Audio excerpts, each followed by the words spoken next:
નમસ્કાર મિત્રો, દેશ અને દુનિયાના તાજા મોટા અને સૌથી ઉપયોગી ખેડૂત સમાચારોમાં તમામ સાથી મિત્રોનું હાર્દિક સ્વાગત છે। તો દોસ્તો, આજના સમાચારોની વાત કરવાની છે એ પહેલા તમને જણાવી દઈએ કે વિડીયોના અંત સુધી જોતા રહેજો। અને જો દોસ્તો ગુજરાતના તાજા સમાચાર મેળવવા માંગતા હોય તો વિડીયોને લાઇક, શેર અને સબસ્ક્રાઇબ કરી દેજો, જેથી કરીને દિવસભરના કામના સમાચારો તમને સમયસર મળતા રહે। નમસ્કાર દોસ્તો, માહિતી મેળવવાના છે પરેશ ગોસ્વામીની વાવાઝોડા અંગેની મોટી માહિતી। ત્યાર પછી માહિતી મેળવીશું નરેન્દ્ર મોદી પાસે કેટલી છે સંપત્તિ, તેની પણ વિગતવાર માહિતી મેળવવાના છે। મફતની સહાય હવે થઈ જશે બંધ। ત્યાર પછી અગત્યના સમાચાર, ગરીબોને મળશે 15,000 રૂપિયા સહાય। વાત કરીશું જૂની નોટના બદલામાં રૂપિયા 10 લાખ આપવામાં આવશે। ખેડૂતોની પાક ધિરાણની લોન માફ, શું છે સંપૂર્ણ માહિતી। દેવા માફી અંગે ખેડૂતોનો મોટો વિરોધ। ત્યાર પછી મારે તમારું બિલ ઝીરો કરી નાખવું છે તેમ કર્યા છે મોદી સરકાર। ત્યાર પછી દોસ્તો ગુજરાતમાં સ્માર્ટ મીટર લગાવવામાં આવશે। વાત કરીશું ગરીબોને 15,000 ની સહાય। ફરી વળીશું મિત્રો, ગુજરાતમાં ભ્રષ્ટાચાર મુદ્દે જાહેર કરવામાં આવ્યું છે। ત્યાર પછી 25 તારીખ પહેલા આ કામ કરી લેજો, નહીતર તમને મળશે નહીં 2,000 નો હપ્તો। હવે મિત્રો રોબોટ ખેતરમાં કામ કરશે। આ તમામ સમાચારો વિગતવાર જોતા પહેલા ખાસ નવા મિત્રો જોડાના હોય ચેનલમાં તો ચેનલને લાઈક, શેર અને સબસ્ક્રાઇબ કરી દેજો। જોઈએ દોસ્તો તમામ સમાચારો વિગતવાર। સૌ પ્રથમ વાત કરીશું પરેશ ગોસ્વામીની વાવાઝોડા અંગેની માહિતી। હાલ ગુજરાતીઓ શિયાળાની રાહ જોઈને બેઠા છે, પરંતુ બપોરના સમયમાં પડતી ગરમીની લોકો ત્રાહિમામ થઈ ગયા છે। શિયાળાની રાહ વચ્ચે એવું પણ સંભળાઈ રહ્યું છે કે ગુજરાતમાં માવઠું આવી શકે છે। બંગાળની ખાડીમાં લો પ્રેશર બની રહ્યું છે, તો આ લો પ્રેશરને કારણે ગુજરાતમાં માવઠું થશે કે વાવાઝોડાના રૂપમાં કોઈ અસર થશે કે નહીં, તે અંગે હવામાન નિષ્ણાત પરેશ ગોસ્વામીએ આગાહી કરી છે। ગુજરાત માથે મોટી આગાહી છે। હવામાન નિષ્ણાત પરેશ ગોસ્વામીએ પોતાના સોશિયલ મીડિયામાં આપેલી આગાહીમાં જણાવ્યું કે બંગાળની ખાડી ડિસેમ્બર સુધી તો સક્રિય હોય છે। હજુ પણ દક્ષિણ ગુજરાતમાં ઈશાનનું ચોમાસું ચાલી રહ્યું છે। જે રીતે ઉત્તર અને મધ્ય ભારતમાં નૈઋત્યનું ચોમાસું પૂરું થાય તે બાદ દક્ષિણ ગુજરાતમાં ઈશાનનું ચોમાસું ચાલુ થતું હોય છે। એટલે કે હાલ દક્ષિણ ભારતમાં ઈશાનનું ચોમાસું ચાલુ છે, એટલે બંગાળની ખાડીમાં લો પ્રેશર બને તે સ્વાભાવિક વાત છે અને કદાચ માવઠું પણ થઈ શકે છે। ત્યાર પછીના દોસ્તો અગત્યના સમાચાર, મોદીજી પાસે કેટલી છે સંપત્તિ। પીએમ મોદીએ પોતાની સંપત્તિ જાહેર કરી દીધી છે। પીએમ પાસે હવે કોઈ જીવન વીમા પોલિસી નથી કે તેમની પાસે કોઈ મિલકત પણ નથી। 31 માર્ચ 2023 ની સ્થિતિએ તેમની પાસે કુલ 2.59 કરોડ રૂપિયાની સંપત્તિ છે। આ ઘોષણા પીએમઓએ વેબસાઇટ પર કરાઈ હતી। પીએમએ કોઈ બોન્ડ કે શેર મ્યુચ્યુઅલ ફંડમાં રોકાણ કર્યું નથી। તેમની પાસે કોઈ પણ કાર નથી। જોકે તેમની પાસે 2,01,760 રૂપિયાની કિંમતની 4 મોનાની વીટી છે। બેંકની અંદર બેલેન્સની વાત કરીએ તો બેંક બેલેન્સ માત્ર ને માત્ર 574 રૂપિયા છે અને રોકડા 30,000 રૂપિયા તેમની પાસે છે। તો દોસ્તો આ હતા મોદી સરકારની આટલી સંપત્તિ, તેમને જાહેરાત કરી દીધી છે વેબસાઇટ પર। ત્યાર પછી વાત કરીશું મફતની સહાયો હવે થઈ જશે બંધ। કઈ કઈ યોજનાઓ બંધ થવાની છે? તો સરકાર દ્વારા ચલાવવામાં આવતી મફત યોજનાઓ જેવી કે મફત રાશન, મફત વીજળી, મફત બસ સેવા, રેલવે સહિતની ઘણી યોજનાઓ બંધ કરવાની તૈયારી કરવામાં આવી રહી છે। દેશમાં ચૂંટણી દરમિયાન રાજકીય પક્ષો દ્વારા જનતાઓને આકર્ષવા માટે મફત યોજનાઓની જાહેરાત કરવામાં આવે છે, પરંતુ સુપ્રીમ કોર્ટમાં દાખલ કરાયેલી અરજીમાં સરકાર દ્વારા આપવામાં આવતી ફ્રી સ્કીમનો લાંચ ગણાવી દે છે। માનવામાં આવે છે કે આગામી દિવસોમાં જનતાને આવી મફત સરકારી યોજનાઓ છે તે ગુમાવવી પડી શકે છે। ત્યાર પછી દોસ્તો વાત કરીશું ગરીબોને મળશે 15,000 રૂપિયા સહાય। વડાપ્રધાન શ્રી નરેન્દ્રભાઈ મોદીએ સ્થાપિત કારીગરો, સુથારો, સુવર્ણકારો, લુહાર, ચણતર વગેરે માટે વિશ્વકર્મા કૌશલ્ય સન્માન યોજના, પીએમ વિશ્વકર્મા સન્માન નિધિ યોજના છે, તેની અંદર જે યોજના શરૂ કરી હતી। સરકાર આ યોજના હેઠળ આવતા લોકોને 3 લાખ રૂપિયાની લોન પણ આપશે અને આ લોન માત્ર 5% વ્યાજ દરે મળશે।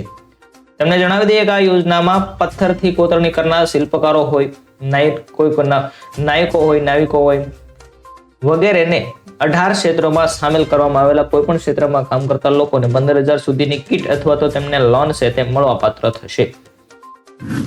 ત્યાર પછી દોસ્તો વાત કરીશું હવે જૂની નોટના બદલામાં 10 લાખ રૂપિયા। તમે પણ જૂના સિક્કાઓ, નોટો વિશે સાંભળ્યું જ હશે, તેના બદલામાં લાખો રૂપિયા મળે છે। ખરેખર ઘણા લોકો આવા સિક્કા અને નોટો એકઠા કરવાના શોખીન હોય છે। તેમની પાસે આવી દુર્લભ વસ્તુઓનો સંગ્રહ છે અને તેના માટે લાખો રૂપિયા ખર્ચવા તૈયાર હોય છે। આવા દુર્લભ સિક્કા અને નોટો ખરીદવા અને વેચવા માટે પ્લેટફોર્મ છે તે પ્રદાન કરે છે. ત્યાર પછી દોસ્તો ખેડૂતોને પાક ધિરાણ લોન માફ. ગુજરાતના દરેક ખેડૂતો માટે પાક ધિરાણ અને પાક ધિરાણ વ્યાજ છે તેને લઈને આવ્યા છે મહત્વના સમાચાર. ખેડૂતોએ લીધેલી લોનની નવા જૂની કરવા ખેડૂતો પાસે કેશ પેમેન્ટ માંગવાની બદલે ડાયરેક્ટ બેંકમાંથી ઓટો રિન્યુ કરી આપવામાં આવે તેવી માંગ ખેડૂતો દ્વારા કરવામાં આવી છે. તેમજ ખેડૂતોનું પાક ધિરાણ વ્યાજ માફ કરવામાં આવે તેવી માંગ ખેડૂતો કરી રહ્યા છે. જ્યારે ખેડૂતો બેંક લોનના પૈસા ભરવા માટે બહારથી વ્યાજના પૈસા લાવીને વ્યાજના પૈસા ભરે છે, જેથી ખેડૂતોની ઓટો રિન્યુઅલ સુવિધા આપીને ખેડૂતોને થોડી રાહત આપવામાં આવે તેવી ખેડૂતો માંગ કરી રહ્યા છે. ત્યાર પછી દોસ્તો અગત્યના સમાચાર. દેવા માફી અંગે ખેડૂતોનો વિરોધ. પાક દેવા માફી અંગે સહિતની માફી છે તે અંગે ધરતીપુત્રોની સમસ્યાઓનો ઉકેલ લાવી કૃષિ નીતિ બનાવી માંગ સાથે ગાંધીનગર ખાતે ધરણા કાર્યક્રમ યોજાયો હતો. ખેડૂતોએ વિવિધ માંગો બેનરો સાથે ન્યાય મેળવવા રજૂઆત કરી હતી. પાક વીમો, દેવા માફી સહિતની માંગ સાથે ખેડૂતોએ ગાંધીનગર ખાતે ધરણા કાર્યક્રમ યોજ્યો છે. સુરેન્દ્રનગર સહિતના રાજ્યભરના ધરતીપુત્રો હાજર રહ્યા હતા, જેમાં લીંબડી તાલુકાના ખંભવાવ ગામના ખેડૂતે આગેવાન ભરતજી ઝાલાએ જણાવ્યું હતું કે સરકારની કૃષિ વિરોધ આર્થિક નીતિ મોંઘા બિયારણ, ખાતર, જંતુનાશક દવા, મજૂરી, ડીઝલ ખર્ચ વગેરેની ગણતરી કરતા 1 હેક્ટર જમીનમાં વાવણીથી કાપણી સુધીનો ખેડૂતનો હજારો રૂપિયાનો ખર્ચ છે તે થાય છે. ત્યાર પછી દોસ્તો મારે તમારું બિલ છે તે ઝીરો કરવું છે એમ કહી રહ્યા છે મોદી સરકાર. સાબરકાંઠામાં પીએમ મોદીએ ચૂંટણી સભાને સંબોધન કર્યું હતું. મારે તમારું વીજ બિલ છે તે ઝીરો કરી દેવું છે, પેટ્રોલનું બિલ પણ ઝીરો કરી દેવું છે. આ વાતો હવામાં નથી, તમારી પાસે યોજના છે. પીએમ મોદીએ વધુમાં કહ્યું કે તમે વીજળીનું બિલ ભરો છો, મોદી એવા દિવસો લાવશે કે તમે એમાંથી કમાણી પણ કરી શકશો. તો દોસ્તો આ મોદીજીનું એક સૂત્ર છે કે તમારું બિલ મારે ઝીરો કરવું છે, તેમાંથી તમે કમાણી કરી શકશો. ત્યાર પછી વાત કરીશું ગુજરાતમાં લાગશે સ્માર્ટ મીટર. વીજળી ક્ષેત્રે ફેરફારોના સંદર્ભમાં કેન્દ્રીય વીજ મંત્રાલયે એક આદેશ આપ્યો છે. ગુજરાત સહિત તમામ રાજ્યોને માર્ચ 2025 સુધીમાં ક્રમશઃ વીજ ગ્રાહકોના પ્રવર્તમાન મીટરો બદલવા તેને સ્થાને સ્માર્ટ મીટર લગાડવામાં આવશે. સ્માર્ટ મીટર લગાવવાનું કાર્ય 3 મહિના શરૂ થશે, જેમાં ગ્રાહકોએ કોઈ ખર્ચ ભોગવવો નહીં પડે. દરેક સ્માર્ટ મીટર દીઠ 9,000 રૂપિયા સબસિડી કેન્દ્ર વીજ મંત્રાલય વીજ વિતરણ કંપનીઓને ચૂકવવું પડશે. ત્યાર પછી દોસ્તો વાત કરીશું આપણે ગરીબોને 15,000 સહાય. તો એ દોસ્તો ગુજરાતમાં ભ્રષ્ટાચાર મુદ્દે જાહેરાત. ગુજરાતમાં છેલ્લા 30 કરતા વધુ વર્ષથી ભાજપની સરકાર છે. ભાજપ સરકાર સરકારી કચેરીઓમાં ભ્રષ્ટાચાર કરે અજરગજર ભરડો લીધો છે. મોટાભાગના અધિકારીઓ પર ભ્રષ્ટાચાર અને ગેરરીતિની અનેક ફરિયાદો થતા રાજ્યની ભૂપેન્દ્ર સરકાર દ્વારા એક્શનમાં આવી છે. રાજ્યના મુખ્યમંત્રી શ્રી ભૂપેન્દ્રભાઈ પટેલે ભ્રષ્ટ અધિકારીઓની એક યાદી તૈયાર કરી છે, જેમાં એક પછી એક ભ્રષ્ટ અધિકારીઓને પ્રીમેચ્યોર રિટાયરમેન્ટ આપીને ઘર ભેગા કરવામાં આવી રહ્યા છે. તો મિત્રો આપણા છે ભૂપેન્દ્રભાઈ પટેલ છે તે એક્શન મોડની અંદર આવી ચૂક્યા છે. દોસ્તો 25 તારીખ પહેલા આ કામ કરજો, નહીતર તમને હપ્તો નહીં મળે. 28 રાજ્ય 15 ઓક્ટોબર 2024 થી લઈને ખેડૂતોની નોંધણી શરૂ થઈ ચૂકી છે. પીએમ કિસાન યોજના તળે આગામી ડિસેમ્બરના હપ્તા માટે ભારત સરકાર દ્વારા ખેડૂત આઈડીની નોંધણી ફરજિયાત છે.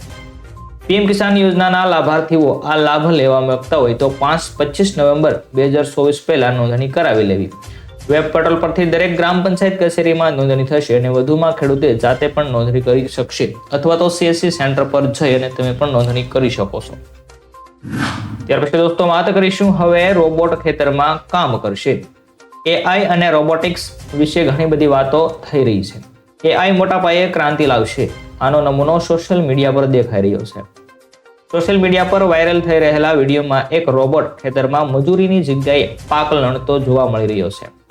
આ વિડીયો ફાર્મરિંગ ડેટાબેઝ નામના ઇન્સ્ટાગ્રામ એકાઉન્ટ પરથી શેર કરવામાં આવ્યો હતો. તેને અત્યાર સુધીમાં લાખો વખત જોવામાં આવ્યો છે. કેટલાક યુઝર્સ તેને ભવિષ્યમાં ખતરો પણ ગણાવી રહ્યા છે. દોસ્તો આ હતા આજના અગત્યના સમાચારો. વિડીયો પસંદ આવતો વિડીયોને લાઈક, શેર અને સબસ્ક્રાઇબ કરવાનું ભૂલતા નહીં. આવા જ સમાચારો, કાંઈ ખેડૂતોને લગતી યોજના હોય, રેશન કાર્ડને લગતી યોજના હોય, તમામ સમાચારો વિગતવાર તમને આ ચેનલ પરથી દરરોજ સવારમાં મળતા રહેશે. તો વિડીયો પસંદ આવે તો લાઈક કરી દેજો, ચેનલને સબસ્ક્રાઇબ કરી દેજો. ફરી મળશે દોસ્તો નવા વિડીયો સાથે, કંઈક નવા કન્ટેન્ટ સાથે. ત્યાં સુધી તમામ દોસ્તોને જય હિન્દ.